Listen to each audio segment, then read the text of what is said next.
Hello everyone, कैसे हैं आप सब। क्लास 11th हिस्ट्री के थीम 7 चेंजिंग कल्चरल ट्रेडिशन में आपका स्वागत है। 6 चैप्टर में हमने ये देखा था कि किस तरह से सोसाइटी में 3 ऑर्डर थे, क्लर्जी, नोबिलिटी और कॉमन मैन, और ये जो है लगभग 600-700 साल तक चले। उसके बाद से सोसाइटी में एक चौथा ऑर्डर डेवलप हो रहा था, दैट वाज मिडिल क्लास। इस चैप्टर में हम ये जानने की कोशिश करेंगे कि जो सोसाइटी की जो सोच है उसमें क्या कुछ चेंजेज आए। ठीक है, एक चौथा क्लास तो बन गया था, लेकिन लोगों की मेंटालिटी में क्या चेंजेज आए, स्पेशली जो मॉडर्नाइजेशन है वो कैसे शुरू हुआ। हालांकि हर जनरेशन खुद को जो है पिछली जनरेशन से ज़्यादा मॉडर्न मानती है और पिछले वाले पर बैकवर्ड होने का टैग लगा देती है, बट इस मॉडर्न कहने की खुद को मॉडर्न कहने की शुरुआत कहाँ से होती है, नंबर 1 थी। दूसरी चीज़ क्या है कि मॉडर्न की सही डेफिनेशन क्या हो। ठीक है, इसकी कोई स्टैंडर्ड परिभाषा नहीं हो सकती, क्योंकि जैसा कि बताया कि हर जनरेशन पिछले वाले को बैकवर्ड ही मानती है। ठीक है, आपको लगता है कि पेरेंट्स पुरानी सोच वाले हैं, पेरेंट्स जो है वो सोचते हैं कि साहब हमारे से पहले वाले उनकी सोच पुरानी थी, हम नई सोच वाले, तो ये चलता रहता है। स्पेशली जब हम कल्चरल सेंस या मॉडर्नाइजेशन की बात करते हैं प्रेजेंट सेंस में, तो बेसिकली इसका मतलब ये होता है कि लाइफ में प्रैक्टिकल चीज़ों को इम्पोर्टेंस देना। जैसे क्या होता था पुराने दौर में जो है लोग धार्मिक चीज़ों को ज़्यादा इम्पोर्टेंस देते थे, कि वो सीधा कहते थे साहब ये मोह माया है। जैसे आज भी जो है पुराने बूढ़े लोगों से बात करोगे कि साहब पैसा, जो गाड़ी, ये सब बंगला, ये सब जो है मोह माया है, कुछ भी साथ ऊपर जाने वाला है नहीं। तो हमें जो है भगवान की प्राप्ति के लिए ध्यान देना चाहिए। तो ये जो माइंडसेट है ये पुराना माइंडसेट है। नई जनरेशन क्या कहती है कि जो है कि नहीं, ये लाइफ इम्पॉर्टेंट है, तो हमें गाड़ी भी चाहिए, बंगले भी चाहिए, शानदार लग्जीरियस लाइफस्टाइल भी चाहिए। हमको प्रेजेंट को देखना है कि भगवान जाने कि जो है मरने के बाद क्या होगा। तो ये जो सोच कब डेवलप होती है, ये चीज़ हम इस चैप्टर में जानेंगे। अगेन, अगर जो है 6 चैप्टर नहीं पढ़ा है उसको ज़रूर देख लीजिए, क्योंकि वो इस चैप्टर का बैकग्राउंड बनाता है। ठीक है, जब मिडिल क्लास डेवलप होता है, यहाँ पर उसके आगे की कहानी है। तो प्लेलिस्ट में जा करके चैप्टर 6 जरूर देख लीजिएगा अगर आपने नहीं देखा है। आते हैं चेंजिंग कल्चरल ट्रेडिशन। अगेन कहानी यूरोप की बात हो रही है। ठीक है, यूरोप में शहरों का डेवलपमेंट शुरू हो गया और एक अलग सा जो है अर्बन कल्चर जो है बन चुका है। शहर में पॉपुलेशन बढ़ गई है, अर्बन कल्चर बन रहा है और शहर के लोग खुद को सिविलाइज्ड कहने लगे हैं, और जो है वो मानते हैं कि जो जो गाँव के लोग हैं वो बैकवर्ड हैं और वो उतने सिविलाइज्ड नहीं हैं। कुछ शहर खासकर इटली में फ्लोरेंस, वेनिस और रोम जो है ये जो है आर्ट और लर्निंग के बहुत बड़े सेंटर बने। अभी हम आगे आएंगे कि जो है रोम में ही, जो इटालियन सिटीज़ हैं वहीं पर इतना ज़्यादा काम क्यों हो रहा था। जो पूरा का पूरा जो है जो यूरोपियन मॉडर्न थिंकिंग है वो जो है इटालियन शहरों से ही डेवलप होती है। क्यों, उस पर थोड़ा सा आगे आएंगे। ठीक है, अच्छा एक और चीज़ आती है, कई बार जो है हम जब 11th में जब ज्वाइन की 11th क्लास में आए तो हमको एक नया सेक्शन मिला, 11 ह्यूमैनिटीज़। ठीक है, साइंस हो गया, कॉमर्स हो गया, ह्यूमैनिटीज़। अब सवाल ये आता है ये ह्यूमैनिटीज़ क्या है और ये कहाँ से आया। तो बेसिकली इस सवाल का जवाब भी यहीं से मिलेगा, इसी चैप्टर में मिलेगा। तो इसलिए ये चैप्टर बहुत इंटरेस्टिंग होने वाला है। तो पूरा चैप्टर अच्छे से पढ़िए, समझिए और देखिए। ठीक है, तो जो है जो इटालियन शहर हैं फ्लोरेंस, वेनिस, रोम, ये जो है अचानक से जो है आर्ट और लर्निंग का बहुत बड़े सेंटर होने लगते हैं। और यहाँ के जो हेड थे, मतलब अलग अलग, पूरा इटली जो है एक राजा के कंट्रोल में नहीं था, कई छोटे छोटे शहर थे। ठीक है, और हर शहर का एक अलग ही मालिक हुआ करता था। तो इन लोगों ने, क्योंकि ये बहुत रिच थे, इन्होंने जो है अलग अलग लोगों को जो है अपने संरक्षण में रखना शुरू किया। कई सारी बुक पब्लिश हो रही थी, लोग जो है अलग अलग पेंटर्स को रख रहे हैं, चूँकि पैसा था तो बड़े बड़े चर्चेज बन रहे हैं, बिल्डिंग्स बन रही हैं, उस पर जो है काफ़ी सारा काम होना शुरू हुआ, जिसके कारण जो यहाँ मौका जो है, मतलब नई नई चीज़ों के लिए मौका बहुत ज़्यादा था। क्यों था वो सब अभी आगे मिलेगा, इसलिए परेशान नहीं होना।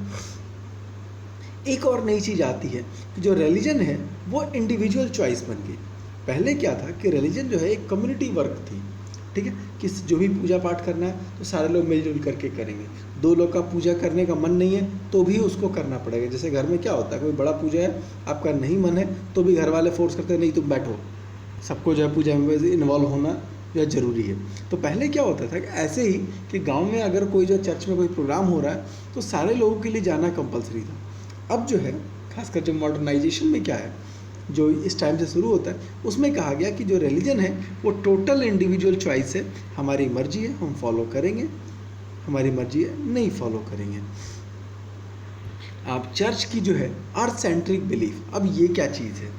चर्च ये कहता था कि जो पूरी दुनिया है वो अर्थ का चक्कर लगा रही है। उनकी कहानी उल्टी थी। जैसे आज हम जानते हैं कि जो है सूरज है और सूरज के चारों ओर अर्थ चक्कर लगा रही है, उनकी कहानी उल्टी थी। चर्च ये कहता था कि अर्थ जो है वो अपनी जगह स्टेबल है और सारी जो है यूनिवर्स घूम रहा है, स्टार्स घूम रहे हैं, चाँद घूम रहा है, सूरज घूम रहा है। अब ये स्टेबल क्यों है? चर्च ये कहता था कि क्योंकि धरती पर लोगों ने बहुत ज़्यादा जो है पाप किए हैं, उन्होंने बहुत ज़्यादा क्राइम किया है, गलत काम किए, उस पाप के वजन से जो है जो अर्थ है वो स्थिर हो गई है और जो बड़ा सा सूरज है वो अर्थ के चारों ओर चक्कर लगा रहा है। कहा जिस दिन धरती के लोगों का पाप खत्म हो जाएगा उस दिन जो है अर्थ भी घूमने लगेगा, ऐसा चर्च कहती थी। अब यू कैन इमेजिन कि सीधी सी बात है, आप भी मानोगे कि हाँ कि जो है ऐसा हो ही नहीं सकता कि लोग 100% पाप मुक्त हो जाएं, तो चर्च के हिसाब से धरती कभी घूम ही नहीं सकती थी। तो चर्च के ये सब जो फालतू के बकवास थे, ये सारी बातों को जो है साइंटिस्ट लोगों ने किनारे उठा के फेंकना शुरू किया और कहा साहब एक सोलर सिस्टम है और उसमें जो है धरती जैसे कई सारे ग्रह हैं और ये सब जो है सूरज के चक्कर लगा रहे हैं, न कि धरती स्थिर है। तो इसी तरह से जो है ज्योग्राफी के फील्ड में कई सारे नए नए इन्वेंशन होने लगते हैं, जो है लोग जो है समंदर में लंबी लंबी डिस्टेंस ट्रैवल करने लगते हैं। तो इतना सब चीज़ें चेंज कैसे हुआ, कैसे लोगों की मेंटालिटी चेंज होती है, कैसे नई नई यूनिवर्सिटी खुलती है, कैसे जो है नए तरह की आर्ट और पेंटिंग डेवलप होती है, कैसे लोगों ने साइंटिफिक होकर सोचना शुरू किया, ये सारी चीज़ें जो है हम इस चैप्टर में देखने की कोशिश करेंगे। ठीक है, अब जो सबसे इम्पॉर्टेंट चीज़ आती है, हमको पता कैसे चलता है। हिस्ट्री में सबसे इम्पॉर्टेंट होता है कि अगर कोई चीज़ पास्ट में हुई है हम कैसे जानें, क्या सोर्स ऑफ इंफॉर्मेशन है, क्वेश्चन बनता है। तो क्योंकि 14th सेंचुरी आ चुकी है तो प्रिंटिंग प्रेस बन चुका है। Number one thing, paper sufficient available है, तो इसलिए documents, printing, books, painting, sculpture, building, textiles, ये सब चीज़ें बहुत बड़ी अमाउंट में मिलते हैं। अगेन चूँकि लोगों के पास पैसा था तो बड़े बड़े आर्काइव्स बनाए, आर्ट गैलरीज बनाई, म्यूजियम्स बनाए। तो इस कारण इस दौर के बारे में इंफॉर्मेशन के सोर्सेज की कमी नहीं रही है।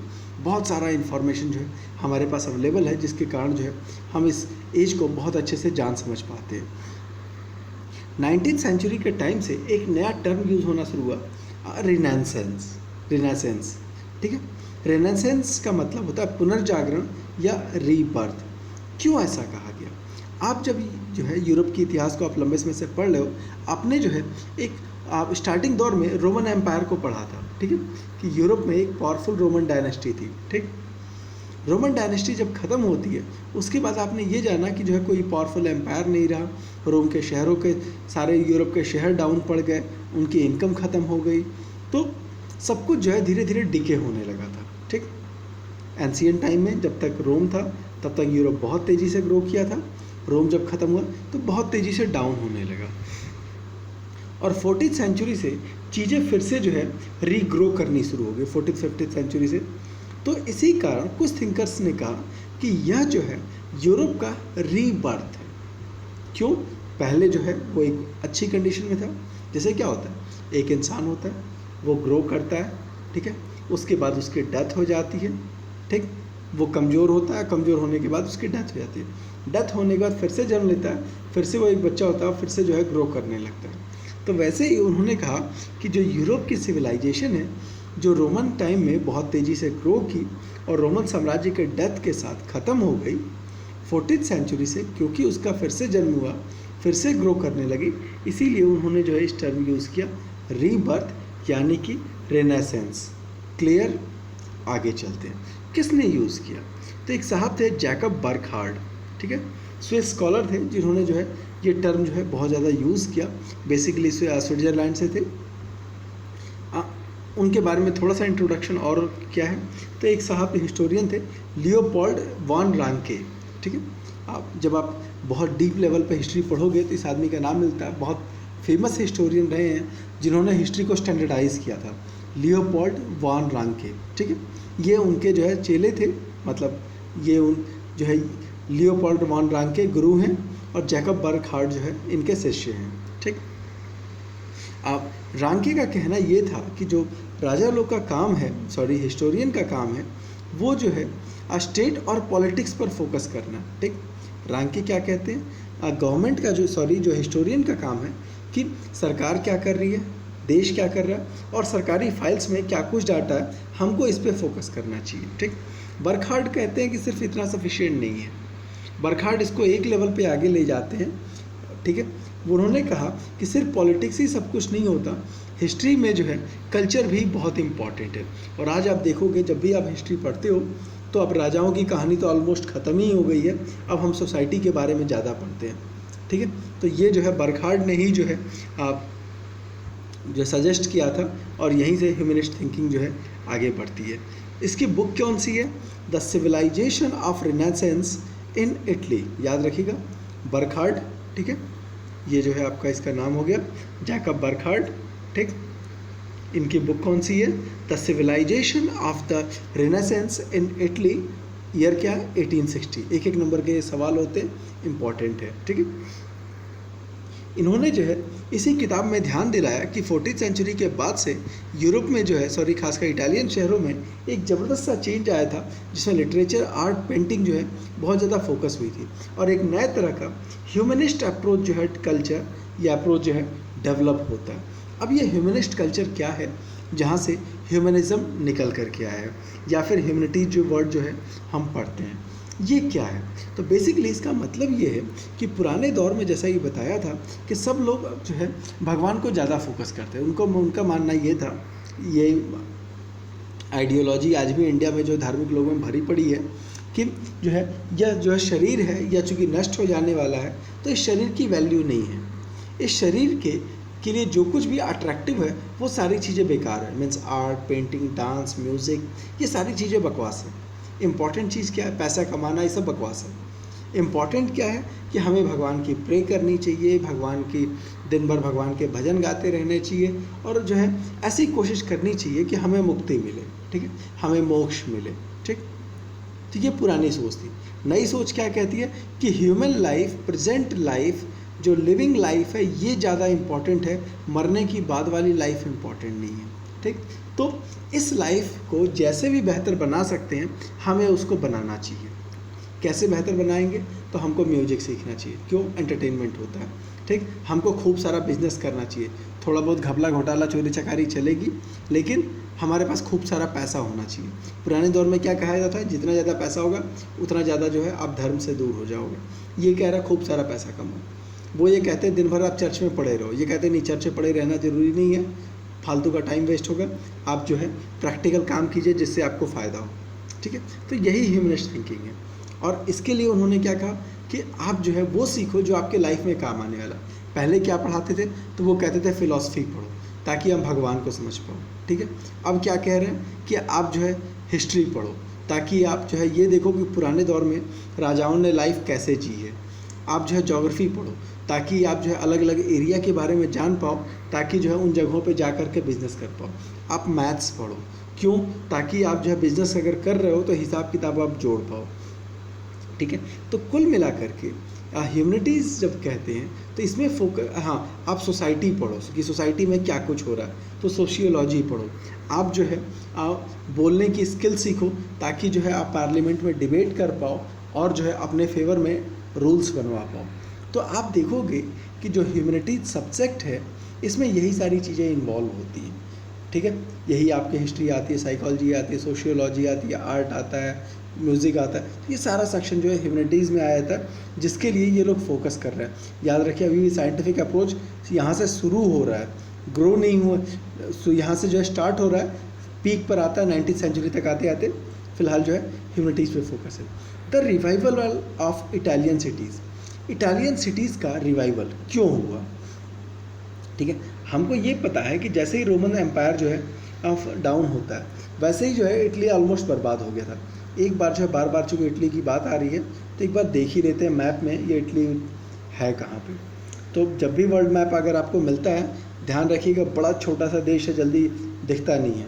ये अफ्रीका, ये छोटा सा यूरोप, और यूरोप में ही जो एक पूंछ लटकी हुई है कुत्ते की, सॉरी किसी देश को ऐसे नहीं बोलना चाहिए, बट पहचानने के लिए इस तरह के ऊट पटांग शब्द जो है बड़े काम के होते हैं, ठीक है। एक छोटा सा जो है पूंछ सा लटका होगा, तो यही है इटली। थोड़ा और साफ जो है यूरोप के मैप में इसको देख लेते हैं।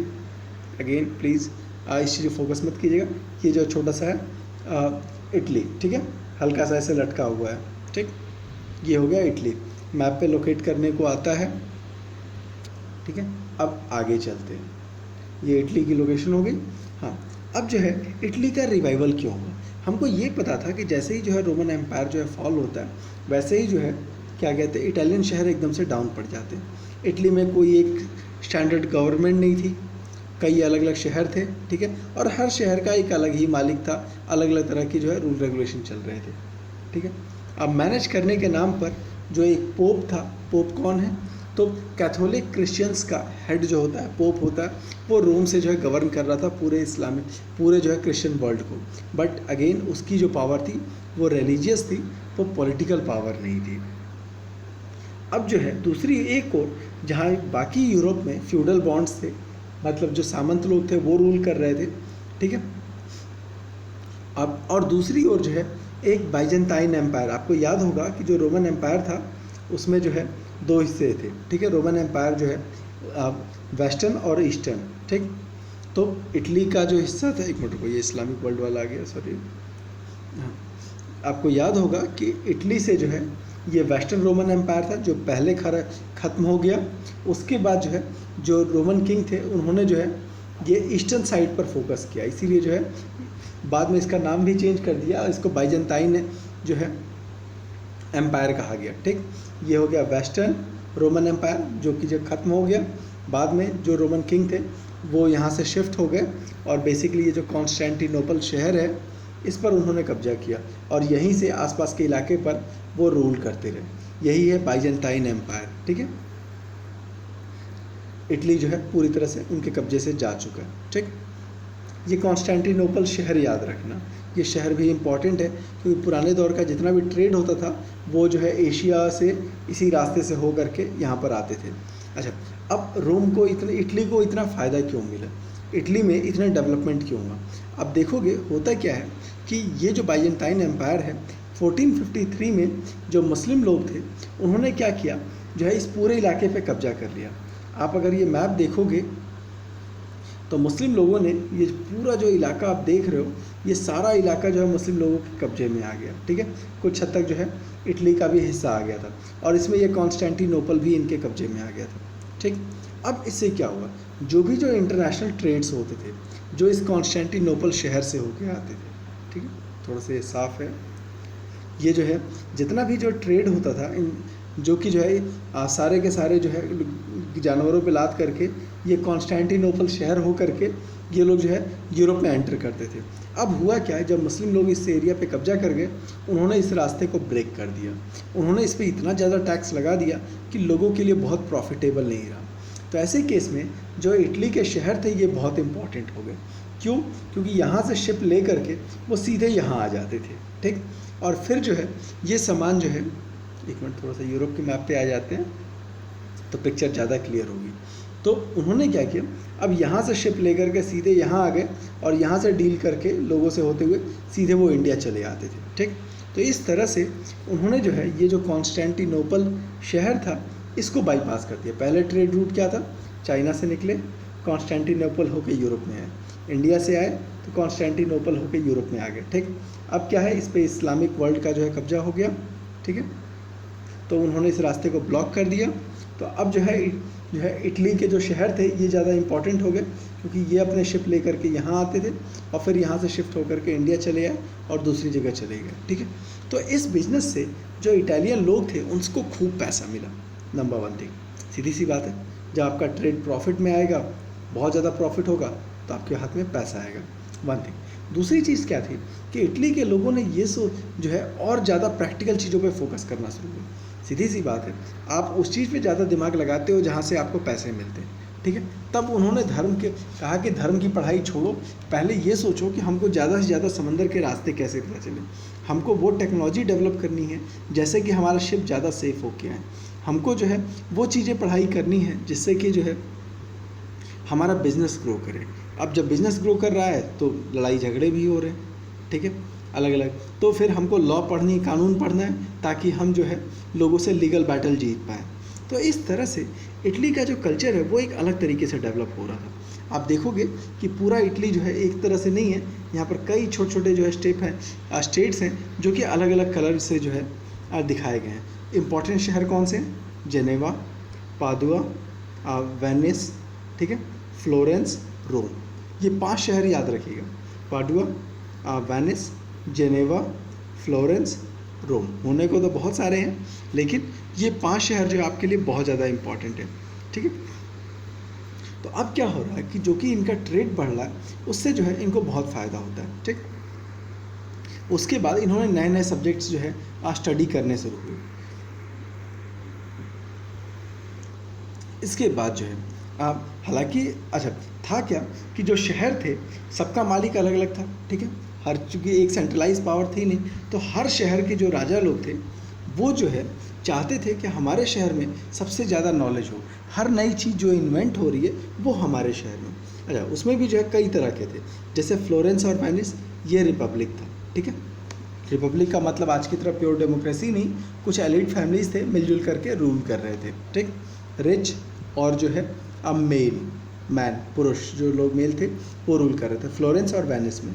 कई जगहों पर बाकी जो स्टेट्स थे वहाँ पर राजा लोग रूल कर रहे थे। रोम, वहाँ पर पोप रूल कर रहा था। तो पूरे जो है इटली में अलग अलग तरह के जो है लोग हैं जो कि इलाके पे रूल कर रहे हैं, ठीक। और हर अब बंदा जो है ये चाहता था कि जो भी कुछ नया हो वो हमारे इलाके में हो, ठीक। तो एक तरह का एक ज़बरदस्त सा कॉम्पिटिशन सा माहौल हो जाता है कि फ्लोरेंस वाले चाहते हैं कि जो है जितना भी नया नॉलेज आ रहा है, नया साइंटिफिक डेवलपमेंट हो रहा है वो हमारे यहाँ हो। पोप चाहता है कि हर चीज़ हमारे कंट्रोल में रहे। जेनेवा के लोग, पाडुआ, वेनिस, हर शहर के लोग जो है ये चाह रहे हैं कि हर नया डेवलपमेंट, हर नए थॉट्स जो है हमारे यहाँ डेवलप हो। और स्पेशली रिच लोग इसके लिए बेपनाह पैसा देने को तैयार थे। यही वजह, और ये चीज़ देखोगे यूरोप, बाकी यूरोप में नहीं थी। वहाँ पे क्या था, फ्यूडल्स बैठे पड़े थे और उनको पता था कि साहब हम इन लोगों के मालिक हैं, जो चल रहा है बस चलने दो। यहाँ क्या था कि क्योंकि इनको बिजनेस से खूब पैसा मिल रहा था और ये जो है इस बात के लिए पूरी तरह से माइंडसेट इनका हो चुका था कि हमको जो है हर वो टेक्निक बनानी है जिससे हमको ज़्यादा प्रॉफिट हो, ठीक है। इसमें जो है 2 शहर सबसे आगे रहे, फ्लोरेंस और वेनिस, ठीक है। और भी इम्पोर्टेंट शहर थे, जेनेवा, ठीक है। अभी एक एक करके शहरों के नाम मिलते जाएंगे, ठीक है। और ये जो है यूरोप से अलग थे, ये ऑलरेडी बता ही दिया। द सिटी स्टेट, ठीक।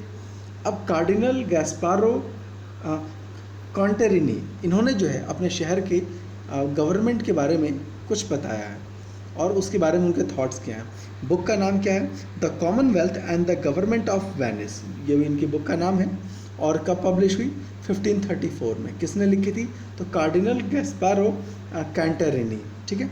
आइए देखते हैं कि इन्होंने कहा क्या है अपने शहर के बारे में। कहा कि जो कोई भी हमारे शहर को देखता है तो हमारा जो शहर है वो, उसमें जो पूरा एडमिनिस्ट्रेशन है वो वेनिशियन कॉमनवेल्थ है, ठीक है। अपने यहाँ की गवर्नमेंट को ये कॉमनवेल्थ कह रहे हैं, क्यों? क्योंकि जो पूरा जो गवर्नमेंट जो रन कर रही है वो कुछ लोगों का ग्रुप कर रहा है, ठीक है। एक लोगों का एक समूह जो है पूरे शहर पे रूल कर रहा था, उसी के लिए टर्म जो है इन्होंने कॉमनवेल्थ यूज़ किया। कहा कि जो है हमारा जो शहर है वो वेनिशियन कॉमनवेल्थ के द्वारा जो है रन किया जाता है, जिसमें एक काउंसिल है, जिसमें शहर के वो सारे जेंटलमैन हैं जिनकी एज 25 साल से ज़्यादा है। अब ये जेंटलमैन कौन है? तो basically these are the elite class. मज़े की बात यह है कि इन लोग को उन्होंने जेंटलमैन कहा। इट मीन्स कि बाकी जो लोग हाई क्लास के नहीं थे, एलिट क्लास के नहीं थे, वो सारे जेंटल तो बिल्कुल भी नहीं थे, सो कॉल्ड इनके हिसाब से। उन्होंने कहा कि जो है कि अब उसने एक्सप्लेन किया कि ऐसा क्यों हमारे यहाँ सिस्टम बना कि एलिट क्लास ही जो है वोटिंग राइट देगा, मतलब वही लोग डिसीजन लेंगे। तो सबसे पहले वो रीज़न देता है कि हमारे जो एंसेस्टर्स थे उन्होंने ऐसा रूल क्यों बनाया कि सिर्फ एलिट क्लास ही जो है शहर के लिए डिसीजन लेगा। तो उन्होंने कहा कि ऐसा इसलिए है कि जिस भी शहर में जहाँ पर कॉमन लोगों को वोटिंग राइट दिया गया है, ठीक है, जहाँ पर कॉमन लोग जो है शहर का डिसीजन लिए गए हैं, लेते हैं, वो उन शहरों में बहुत ज़्यादा ट्रबल्स और प्रॉब्लम रहती है। इसलिए हमारे यहाँ लोगों ने डिसाइड किया कि हम एलिट क्लास को भी वोटिंग राइट नहीं देंगे, ठीक है। उन्होंने कहा कि वहाँ पर जो है प्रॉब्लम होती है, जहाँ पर जो है कॉमन लोगों की ओपिनियन ली जाती है। कुछ लोग सजेस्ट करते हैं कि जो वोटिंग राइट है या डिसीजन लेने की पावर है वो जो है रिच लोगों में होनी चाहिए, रिच और जो है उन लोगों के हाथ में होनी चाहिए जो रिच और जो है जो काफ़ी पैसा हो उनके पास और एबिलिटी हो। लेकिन ये सही नहीं है, ऐसा जो है कार्डिनल गैस्पारो कहते हैं, उनका कहना ये सही नहीं है। कहा कि जो लोग बहुत ईमानदार होते हैं और बहुत ज़्यादा लिबरल होते हैं, उदार होते हैं, तो वो इतना ज़्यादा पैसा खर्च कर देते हैं कि खुद ही गरीब हो जाते हैं। तो ये सही नहीं है कि सिर्फ और सिर्फ रिच लोगों के हाथ में ही जो है शहर की डिसीजन मेकिंग पावर हो। तो क्या करना चाहिए? तो इसके लिए हमारे बुद्धिमान और विद्वान एंसेस्टर्स ने ये सिस्टम बनाया कि हमारा जो गवर्नमेंट होगा वो नोबेलिटी लीनेज पर बेस्ड होगा। मीन्स जो एलिट क्लास है वो जो है उन्हीं की फैमिली के लोग जो है इसमें जो है वोटिंग राइट लेंगे या डिसीजन लेंगे। ठीक है, कहा कि इसमें जो है उनका रिच होना तो ज़रूरी है, एडिशनली हम उन लोगों को भी मौका देंगे। का सिर्फ रिच को ही फोकस नहीं करेंगे कि अगर आप सिर्फ रिच हो तभी हम वोटिंग राइट होगा।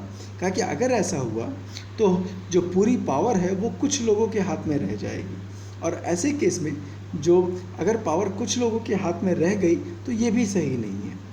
तो उन्होंने कहा कि एडिशनली हमने ये डिसाइड किया है कि जो वोटिंग राइट होगी हम उन लोगों को भी देंगे जो कि भले ही रिच फैमिली से को बिलोंग नहीं करते हैं, बहुत जो है रिच फैमिली में नहीं पैदा हुए, लेकिन उनके अंदर अच्छी क्वालिटी है, तो हम उनको भी सरकार चलाने का अधिकार देंगे। ऐसा हमारे जो है एंसेस्टर्स ने डिज़ाइन किया। तो इस तरह से कार्डिनल गैस्पारो कहते हैं कि आप जो वेनिस की जो गवर्नमेंट थी उसमें जो रिच लोग थे, एडिशनली जो लोग जो है हाईली टैलेंटेड थे और एलिट क्लास के तो थे ही, उन लोगों को ही जो है शहर में वोटिंग राइट मिलना चाहिए। आपकी क्या सोच है? क्या वाकई कॉमन लोगों को वोटिंग राइट नहीं होनी चाहिए? आप जो भी आपका जवाब होगा कमेंट बॉक्स में ज़रूर मेंशन कीजिएगा। जैसे ये कहते हैं कि अगर कॉमन लोगों को वोटिंग राइट दे दी जाती है तो वो उल्टा सीधा लोगों को वोट कर देते हैं और वो लोग जो है गलत सरकार चुन लेते हैं। ठीक है, ऐसा कार्डिनल गैस्पारो का कहना। आज भी बहुत सारे लोग ऐसा सोचते हैं। आपकी क्या सोच है? यहाँ पर जो है एक पेंटिंग बनाई गई है, the recovery of relic of Holi cross. अब ये जो है एक पेंटिंग है जो कि 50th सेंचुरी के रोम को रिप्रेजेंट करती है क्या कि जैसे हमारे इंडिया में है कुछ भी उल्टी सीधी जो है कहानियाँ बना लेते हैं भगवान जी के बारे में कि साहब भगवान राम यहाँ से गए थे तो उनके पैरों के निशान इस पत्थर पे पड़ गए, कहीं किसी पत्थर के टुकड़े पे पैर के निशान जैसे कोई डिज़ाइन दिखे तो लोगों ने कहानी कर दी। तो वैसे ही यूरोप के कई शहरों जो ऐसे दावा करते हैं कि उनके पास वो होली क्रॉस है जिस पर जीसस को जो है सूली पर चढ़ाया गया था। तो उसी को बेस करके जो है एक पेंटिंग बनाई गई थी। ठीक है, दावा किया गया था कि 1370 में वो मिली थी होली क्रॉस, जिसको शहर में लाया गया था और उसको देखने के लिए बहुत सारी भीड़ इकट्ठा हुई थी। सीधी सी बात है, ईसाई लोगों के लिए बहुत पवित्र चीज़ थी। तो यहाँ पर वो पेंटिंग बनी है उस होली क्रॉस के को लाने के वक्त की। ठीक है, लेकिन ये पेंटिंग 50th सेंचुरी में बनी है और जो पिक्चर दिख रही है 50th सेंचुरी के ही सीन को दिखाता है। खैर ये इतना इम्पॉर्टेंट नहीं है। ठीक है, आप छोटा सा जो है एक इन्फॉर्मेशन है कि 1 नंबर वाला ये थोड़ा सा देखना ज़रूरी है। आइए देखते हैं क्या कुछ है इसमें।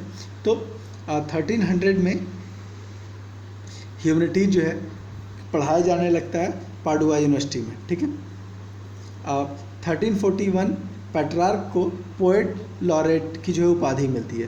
पेट्रार्क कौन है? तो फादर ऑफ ह्यूमनिज्म जो है और ह्यूमनिज्म की शुरुआत करने वाले जो थिंकर थे वो यही थे। ठीक, 1349 इसलिए याद रखना, पेट्रार्क बहुत इंपॉर्टेंट नाम है। ठीक, 1349 फ्लोरेंस में यूनिवर्सिटी इस्टेब्लिश होती है। ठीक, 1390 जेफरी चौसर की कैंटरबरी टेल्स जो है पब्लिश होती है। इंग्लिश अगर आप लैंग्वेज लेके आगे बढ़ते हो तो कैंटरबरी टेल्स का नाम बार बार मिलेगा, इम्पॉर्टेंट है। 1436 ब्रुनेलेस्ची डिज़ाइन द ड्यूमो ऑफ फ्लोरेंस। ये सब जो है आर्ट वाले पढ़ते हैं, उतना वो नहीं है। हाँ, ये एक इम्पॉर्टेंट है।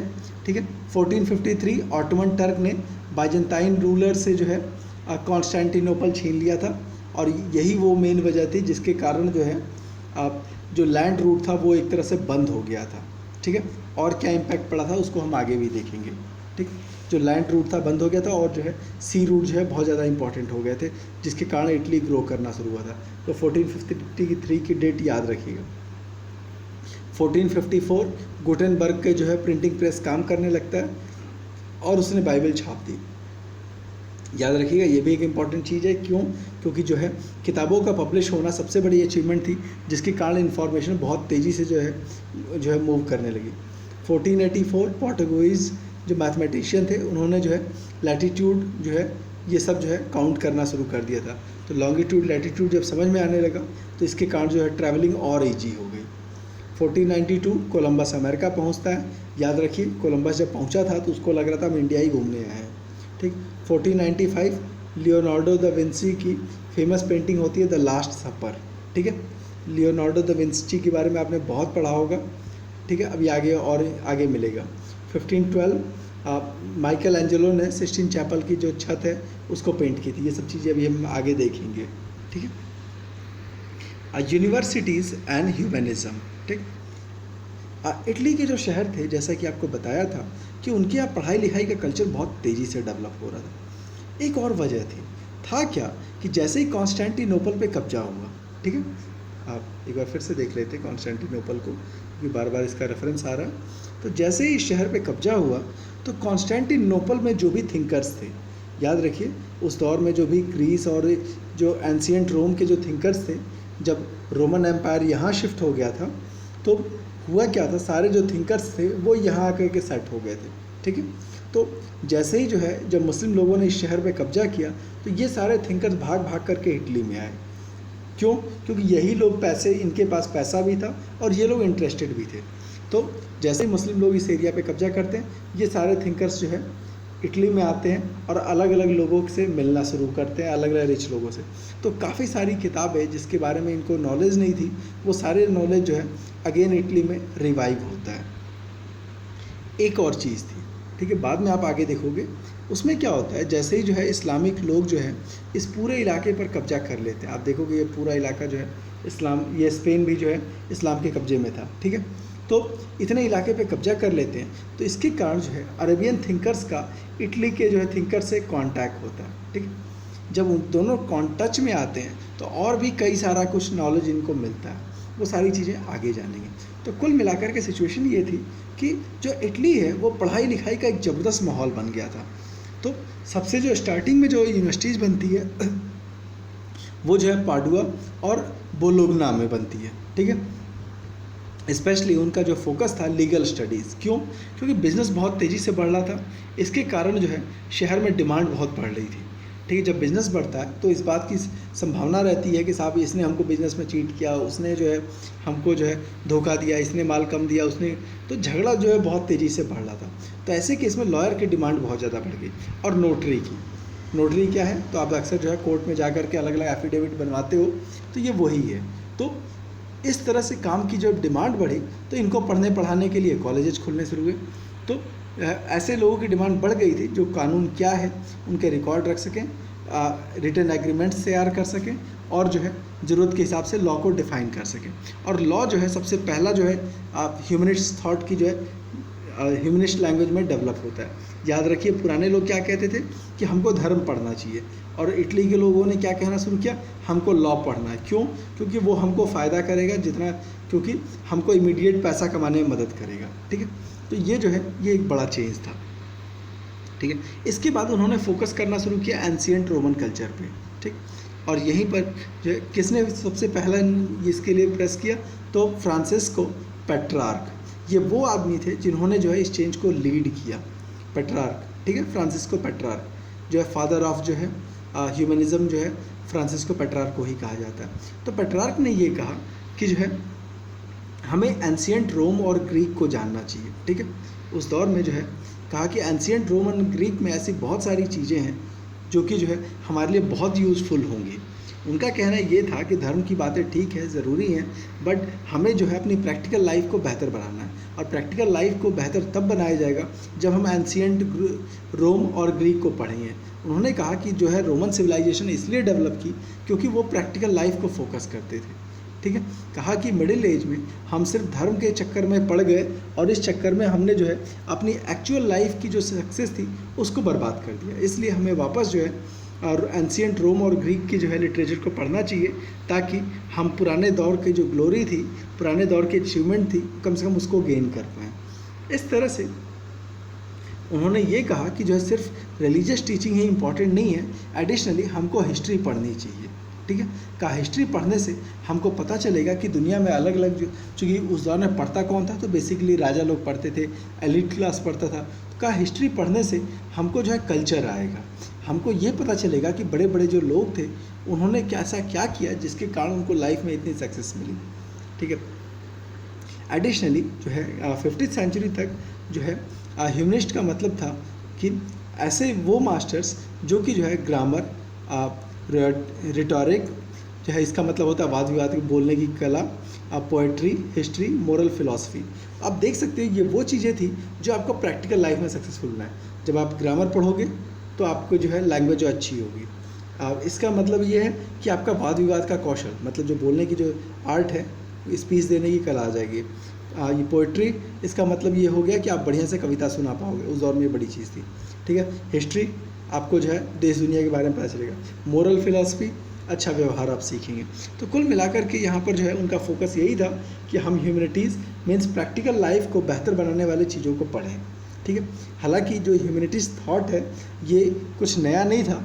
लगभग 106 से लेके 43 BC में एक थिंकर थे सिसरो, आप याद रखिएगा, जिस समय जूलियस सीजर का नावल आपने पढ़ा होगा उसमें ये नाम आया था। तो वो उस ज़माने में ही जो है प्रैक्टिकल लाइफ पर बहुत ज़्यादा फोकस कर रहे थे। उसके बाद उनके आइडियाज़ लगभग डंप कर दिए गए और 50th सेंचुरी में इन आइडियाज़ को फिर से रिवाइव किया जा रहा है। और इसके लीड कौन किया था, तो फ्रांसिस्को पेट्रार्क, जैसा कि आपको बताया हुआ है। आप एक जो है और थिंकर हैं जियोवेन्नी पिको डेला मिरांडोला। ठीक है, इन्होंने जो है आप डिबेट क्यों इम्पॉर्टेंट है इस पर जो है अपने व्यूज़ रखे कि लाइफ में हमको डिबेट क्यों करना चाहिए। इनकी जो बुक का नाम है on the dignity of man. ठीक है, बुक का नाम क्या है, on the dignity of man. उन्होंने कहा कि प्लेटो और अरिस्टोटल के लिए, दो बड़े थिंकर रहे हैं, एंशिएंट थिंकर्स, उन्होंने कहा कि जो है नॉलेज को जो पाने का सबसे, कहा कि नॉलेज जो है वो हमेशा नॉलेज पाने के लिए जो है लगे रहते थे। ठीक है, और कहा कि जब जितना ज़्यादा नॉलेज मिलेगा हम उतने ज़्यादा जो है सक्षम बनेंगे। ठीक है, जब प्लेटो और अरिस्टोटल जो पुराने थिंकर्स थे वो हमेशा जो है सत्य को जानने के तलाश में लगे रहते थे। उन्होंने कहा कि अगर आप भी जो है सच जानना चाहते हो तो इसके लिए आपको जो है लगातार डिबेट में जाना चाहिए, जहाँ तक हो सके आपको अलग अलग डिबेट में पार्टिसिपेट करना चाहिए। उन्होंने कहा जैसे बॉडी की एनर्जी के लिए हम जो है जिम में जाते हैं, एक्सरसाइज करते हैं, वैसे ही जो है अगर हमको अपने दिमाग की एक्सरसाइज करनी है तो हमको रेसलिंग प्लेस ऑफ लेटर्स यानी कि जो है डिबेट वाले इलाके में जाने चाहिए। क्यों कि वहाँ पे अलग अलग तरह की बातें आती है, तो अलग अलग तरह की बातें जब हम सुनेंगे तो हमारा दिमाग भी जो है बहुत ज़्यादा स्ट्रॉन्ग और बहुत ज़्यादा जो है सक्षम बन जाएगा, योग्य बन जाएगा, लायक बन जाएगा। तो इस तरह से वो ये कहते हैं कि जैसे बॉडी के लिए जो है जिम में जाना ज़रूरी है जिससे कि हमारा शरीर मजबूत हो, वैसे ही जो है अगर हम इसमें क्या कहते हैं डिबेट में जाते हैं तो हमारा माइंड जो है वो भी और ज़्यादा मजबूत हो जाता है। तो इस तरह के आइडियाज़ जो है वो कई सारे लोगों को अट्रैक्ट कर रहे हैं और यूनिवर्सिटीज़ में अब जो है प्रैक्टिकल चीज़ें जो है बहुत ज़्यादा फोकस होने लगती हैं। ठीक है, इसी टाइम जो है फ्लोरेंस में जो है, जो कि पेट्रार्क का अपना शहर था, वहाँ पर जो है यूनिवर्सिटी इस्टेब्लिश होती है और जो है पेट्रार्क के आइडियाज़ जो है धीरे धीरे पूरे यूरोप में फैलते चले जाते हैं। ठीक है, अब उसने कहा कि ये खैर फ्लोरेंस जो है इंटेलेक्चुअल का शहर भी था।